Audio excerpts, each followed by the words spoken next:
Hello, this is Catherine. This is Taking Tea with Catherine. This is a calm stomach herbal tea blend from Bigelow, which I think helps. Doesn't hurt anyway. I think there's some citrus, some peppermint, that sort of thing. Peppermint's both good and bad, you know? But anyway, I am doing a haul today, and I haven't done a haul in a while because I've been trying not to buy a lot of books or even just accumulate any books, whether I spend money on it or not. One of my goals this year was to chill a little bit because I'm pretty much out of space for books, etc. But my sister was visiting, and I did kind of make an exception that I'll lower my book shopping intake. I won't stop. I won't do a ban on my book buying, but I will try to keep it as low as possible until I'm with my sister or someone else close to me who is a bookshop person like me, who likes to look around and get stuff. And I've been pretty successful because up until she came, I've been doing a pretty good job. But you know what? The visit was great. We had a great time. I didn't get to make a video with her, but that's okay. We'll do it another time, I suppose. But it did result in me taking home a number of books, and it was fun. So I'm going to show you what I got in order of the places that we went to. And the first day, it was a beautiful day. The day that my sister arrived, we took a walk, and it's one of those days when you can't believe it's February, and you don't want to think of the implications of why it's so warm, but you also decide, well, I'm going to enjoy it. So we walked, and there is a place I've mentioned before called the Sunnyside. I think it's called the Sunnyside Book and Media Exchange, something along those lines. And sorry, nasal again. And it is just like a massive little free library. It's just tables set out in front of a playground. Not playground, or I don't know, a place for basketball court. I don't know what it is.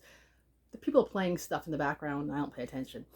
But there are just tables full of used books. People come and they drop off bags and bags of books, or a couple of books. I have dropped off books there before myself. But it is a bit of a walk from where I live. So yeah, you have to be in a good mood to walk, and the weather has to be good. Which, like I said, it was. And both my sister and I got some stuff. I didn't make like a killing there, but that's okay too, because I wasn't really wanting to schlep a lot of books back. The two books I got were, first of all, an Agatha Christie, which never hurts to have them, and especially when you don't have to pay for an Agatha Christie. I know it sounds terrible, but it's like, you get a free or really, really cheap Agatha Christie. If it's even one that's not that good, well, you can always get rid of it. They'll come back again. But this is one of, I'm not sure if it's one of her later books or what, but I think it's a standalone, and it's kind of related to like Egypt, I think. It doesn't sound like something that I'm particularly like, this is gonna be my favorite Agatha Christie, but you never know. So this is called Death Comes at the End, and I remember it being, anyway, I remember it being quoted, I think, in that Doctor Who episode with Agatha Christie, and more on Doctor Who probably later, because if I can't link things to Doctor Who, what can I do? But not related, I don't think to Doctor Who, is Julie Andrews. I had her second. She wrote, I think, at least 2 memoirs, and I have the second one that I had gotten a book off, and it just seemed weird to start with that one, even though I'm kind of known for starting with books that, out of order sometimes, not always, but I can be chaotic. But this was the first one. My sister, I think, found it. But I was like, oh man, I think I'll just have to take this home. So this is Julie Andrews, and I mean, I grew up loving Julie Andrews. I still do. So I don't know that much about her. So hopefully I'll like it. If not, I can always, like I said, bring it back or bring it somewhere. I don't know. So that was just the free pickup books. And the next day we went, also, I think the weather was pretty good most of the day. We went to the Bookseller, which I mentioned before here. I showed a book in my TBR that I'd gotten from this trip. Bookseller is downstairs from a public library. It's a permanent library sale. People donate their books and they sell them which is great. There's volunteers that work there. Um, yeah, I can't say enough about how great it is to find a place like that. A lot of the books tend to be around $3. You might pay more for really nice editions, but it's almost always worth it. Yeah, some new books will be a little more, etc., but always reasonable. And so, where is my pile? This is where I got the most books. So, buckle up. Make yourself a cup of tea if you haven't already. First of all, one of the things I always look out for when I go to this place, because they do have a good amount of classics, usually a good amount of 19th century classics, and so I'm always diving for that area. There's like a chair that looks like a school chair. I usually have to sit there because of my knees, because a lot of the stuff is a little down below. And so because I have knee problems, I can't just enjoy the whole look. Thankfully, there's a chair. So I was able to have a good search, and I found some great stuff. But like I said, I usually look for those sort of classics. I especially zoom in on things like Trollope. There was a good amount of Anthony Trollope books, but they were all books that I had already, standalones and the series like the Barsetshire, etc. But if you're looking for that and you're in the area, it's in the Upper East Side of New York, so go for it. Also, if you're going to go there, please look up the hours, because they have limited hours. Don't show up there and not be able to go in. That would be sad. But anyway, I didn't find an Anthony Trollope that I didn't have, but I did find Francis Trollope, his mother, and I found The Domestic Manners of the Americans. Now, my sister mentioned that she had started this book and couldn't get into it. She DNF'd it, and so it's a bit of a chance I'm taking on this one. But I thought I'd take the chance, and I did read one of her books, which the name is escaping me now. I remember liking it, not being absolutely in love with it, but I remember liking it well enough, so you never know.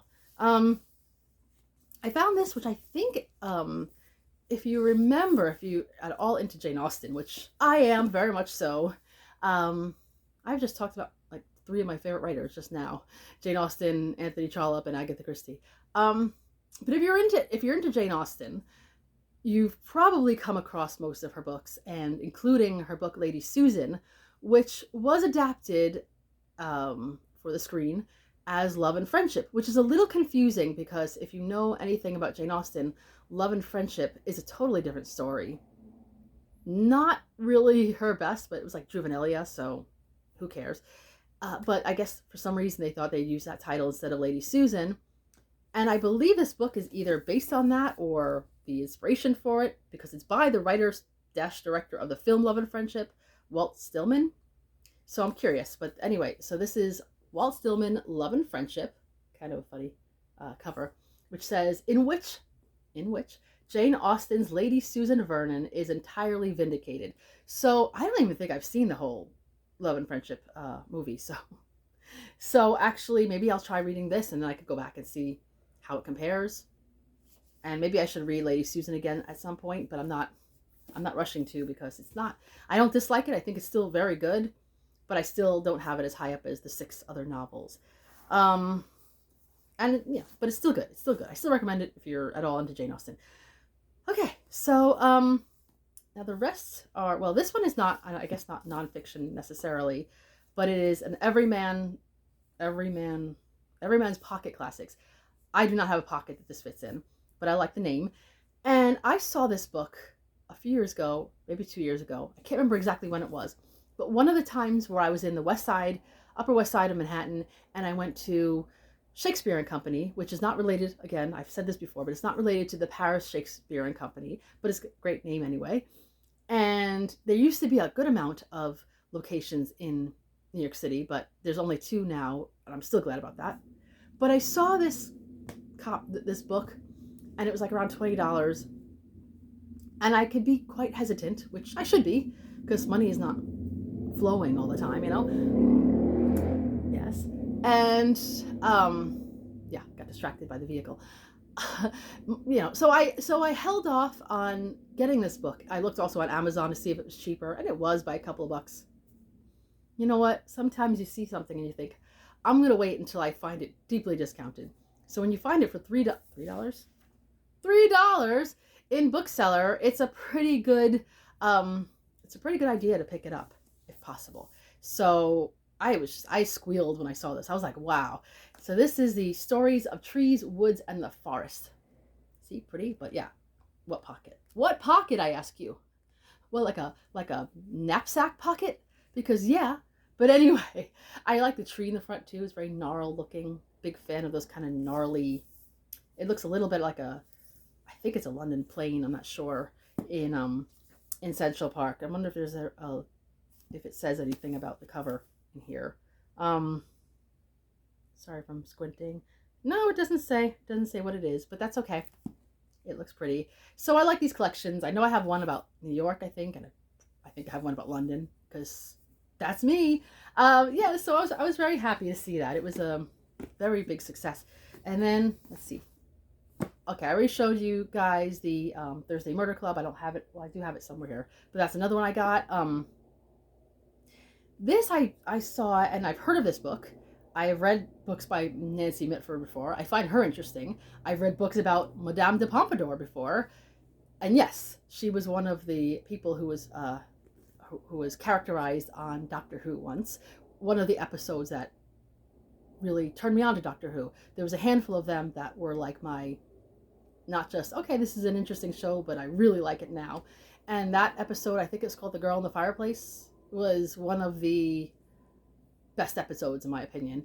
So I was so excited that someone else knew about Madame de Pompadour. Of course they do, but you know how you feel sometimes that, is it just me? Am I the only person who knows about this person in the existence of life? No, you're never. But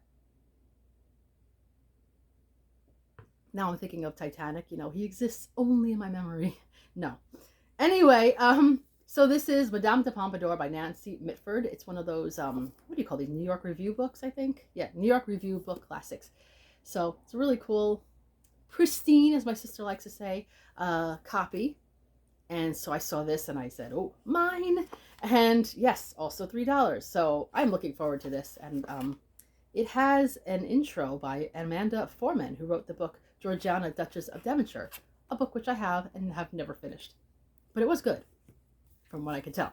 Okay, last but not least, I think if you have not watched my channel in a long time, you may not know this, but otherwise, you know how much I love Jane Austen. You know how much I love Agatha Christie. You know how much I love Anthony Trollope and Jasper Fforde and other things too, other writers too. And you also probably know that I'm a big fan of British history. And one of my favorite parts of British history, because I'm basic, is Tudor history. I can't get enough. And recently I've really been reading and watching YouTube videos and listening to podcasts about Tudor history. It's just been a thing that I am not tiring of right now, which is fine because there's so much to choose from. And I found this book, I think it might be a review copy, because it has like a little insert from a press, St. Martin's Press. And this book is over 10 years old, which doesn't make it a bad book. I just didn't have it myself, so I'm glad to have it now. This is Catherine the Queen, The Remarkable Life of Catherine Parr, the Last Wife of Henry VIII by Linda Porter. So, and I'm surprised I don't have this book or I haven't read it yet, because it does sound very much up my alley. Catherine Parr is up there with my favorite Tudor queens. And so I'm happy really to have this copy now in my possession. And whenever I'm reading Tudor books, which is not just in Tudor timber, but any time of year, I am pretty excited to have more to look forward to reading for the first time. I find her, Catherine Parr, kind of an enigma in some ways, because she went from being this amazingly clever writer who was, also the queen who had been through a number of marriages, to, I don't know, she just seemed so different when she married Thomas Seymour after Henry VIII died. And I always want to understand what happened there. Is it just I don't want to attribute it to hormones when she got pregnant, but I just don't understand why she changed and became, and am I blaming her, or is it really Thomas Seymour? I don't know. So I want to read another book about her and see what they have to say about that time post Henry VIII. But I still quite like her. Moving on, a couple days later, my sister and I went down to the Soho and then Village area of Manhattan And went to a couple of bookshops, but the first bookshop we bought things from was the Housing Works bookshop, which is Housing Works is I don't know what you call it, charity sort of thrift shop uh, grouping. I don't know if they're outside of New York at all, but they definitely have a number of locations in New York. They're just like, I wouldn't call it high end thrift shops. It's a little more middle, because not like cheap. Nothing is cheap in New York unless you know you go to Book Off and you get $1 books, but nothing, or Bookseller, $3 books, but nothing like clothing, thrift clothing. It's really hard to get really good deals. If you are a big fan of thrifting clothes for like amazing bargains, I wouldn't really recommend coming to New York City. But if you want to, come on down, But but it's a reasonable group of shops. But in Soho, they had a clothing shop right next to a bookshop, and the bookshop is gorgeous. You walk in and there's like these. It looks old. My sister thinks it looks like the old Brentanos that used to be on Fifth Avenue, which we haven't been to in like 30 years. So it was beautiful. The building still exists, but it's like, I don't know, maybe at this point like an activewear store or something. Whatever. But it has these stairs that go up to another level, and for a long time those upstairs levels were nonfiction, like history, etc., which I love. But they're clearing that out because they're going to consolidate the two shops and move the clothes up there, which I'm not crazy about in terms of less room for books, but I also understand rents are so expensive in New York, probably everywhere but New York, and especially Soho. Are you kidding me? How can you have two shops next to each other? That would take a lot. So I understand that they have to do that, but I was a little disappointed when I first walked into the store because there were a lot fewer books to choose from than usual. So, and I think that clouded my judgment because at first I couldn't find anything. I was like, I don't want to be here. Why are we even here? If you want to look, go ahead. But then my sister, again, because she's, I don't know, my eyes are terrible, I think. She finds things now that I haven't been able to find, which in a way is good that I'm not finding everything in bookshops, because it's not like I have to be buying new books. But she found this one book that I said I really need to get. I think you've probably mentioned, if you've watched my channel more than a few times, you've heard me talk about Helene Hanff. And she's the writer of 84 Charing Cross Road and other books.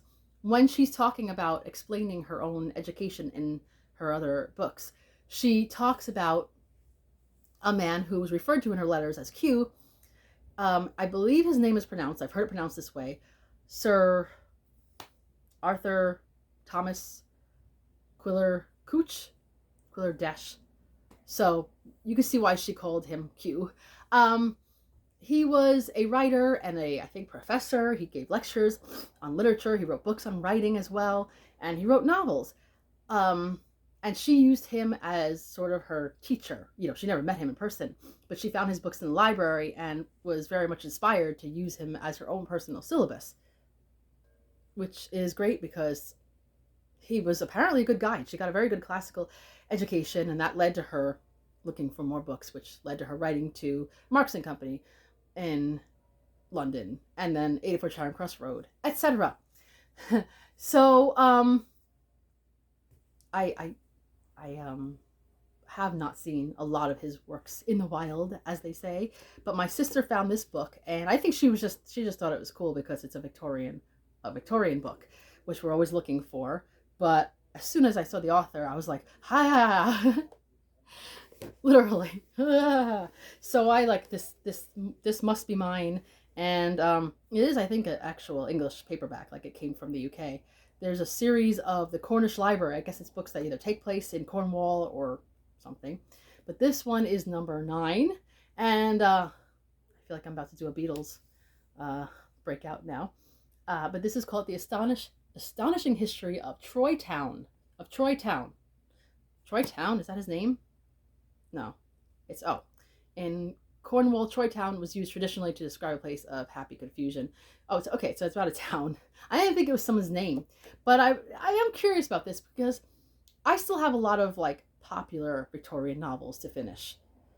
that are, well known, that I haven't gotten to yet. I'm glad I read Jane Eyre in the past few years, you know?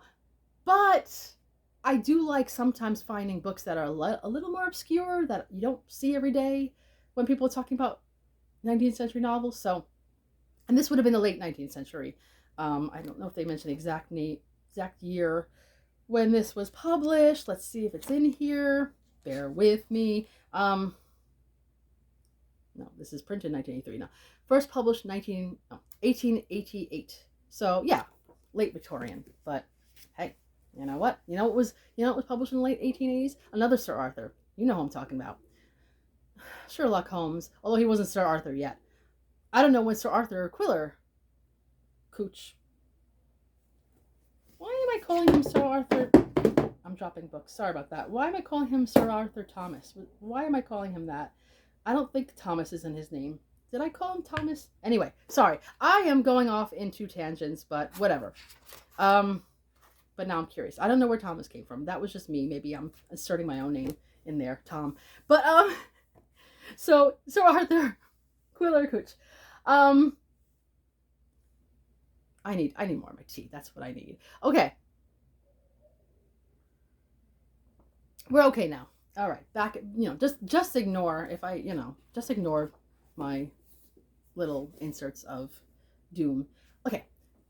Going back to Victorian things, I found this in also in Housing Works, and I was very excited because I had read Juliet, I think her name was Juliet Barker's biography.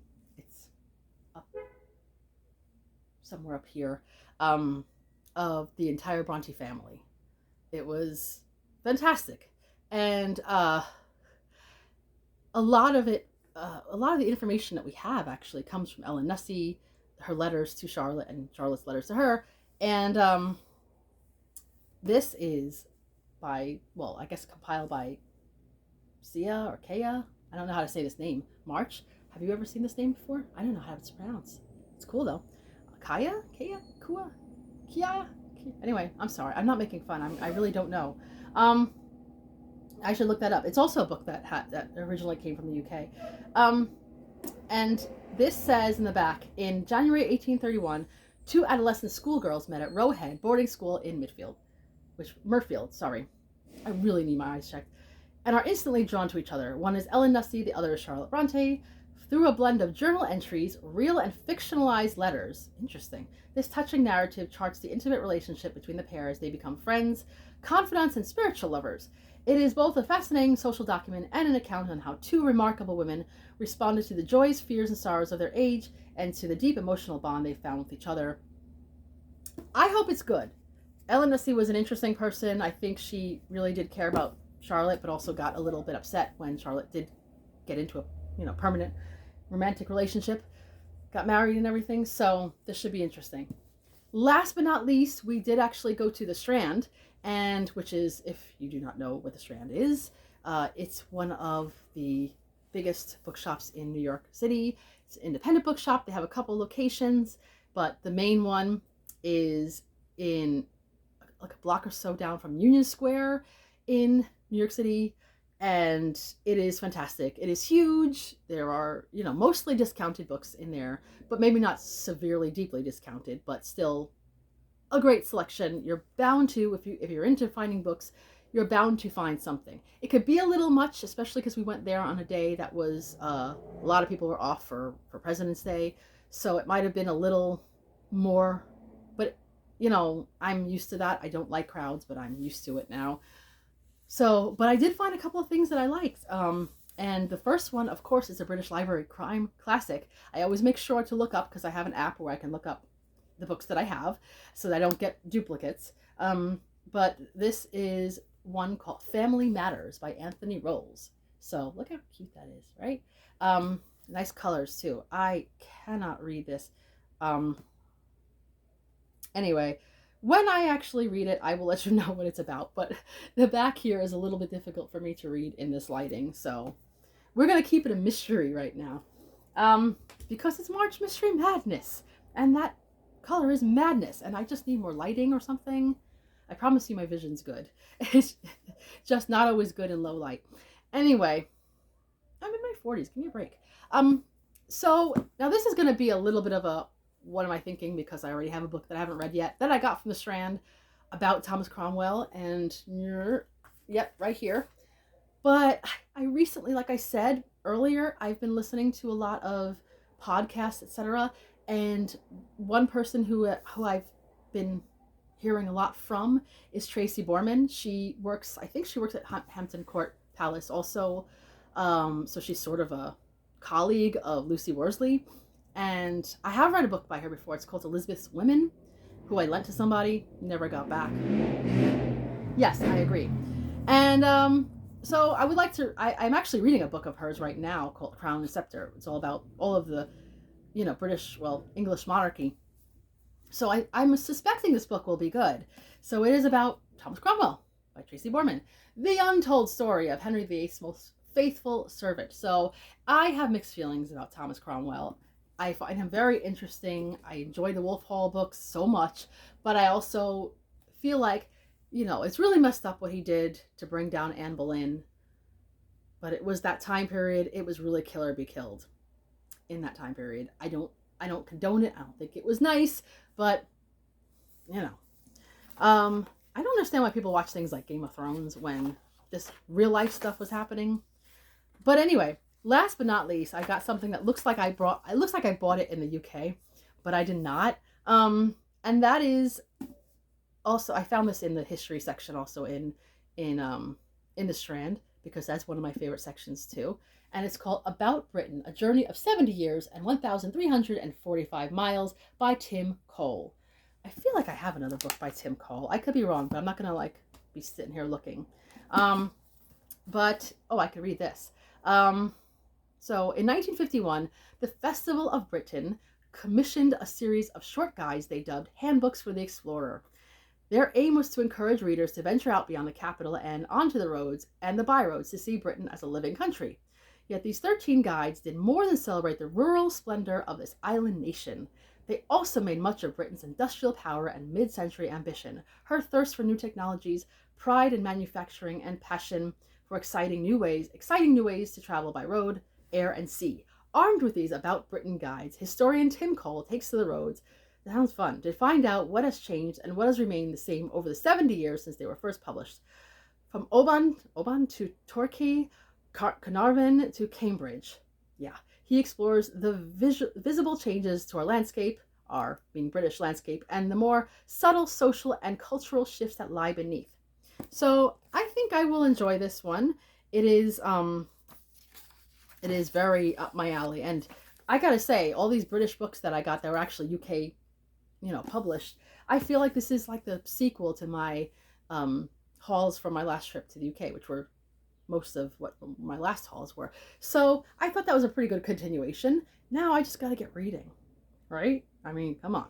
And I'm really hoping, even though I hope you enjoyed this haul, I'm really hoping this is the last haul for a number of months. So let's root for that, right? Because let's give me some self-control. Unless I'm doing a library haul. That's a different thing altogether. So let me know if you've heard of any of these books. Some of them you might have. Let me know if you've read any of these books. Let me know if you think any of these books are a must-read right now kind of thing, or that you would pick that book out of this pile. Yeah, which one would you especially like to read? Let me know. If you like talking about these sort of books, because this does represent a lot of what I read, please subscribe and, do all the things, like, comment, everything, because could use it, And also, by the way, I should have mentioned this earlier. Since my last video, I got a good amount of new subscribers. You're very welcome. Thank you so much. I sound like, what's her name? Dr. Kat. If you've ever watched other Reading the Past, totally recommend. But yeah, she always says that you're very welcome. But you are, because that's really nice. That's really nice. So I'm trying to keep this under 30 minutes. I was actually trying to keep it under 20, but some things are impossible. Hope you've enjoyed. Hope you're still here. And until next time, this is Catherine at Taking Tea with Catherine. Have a lovely tea and book-filled day. Bye.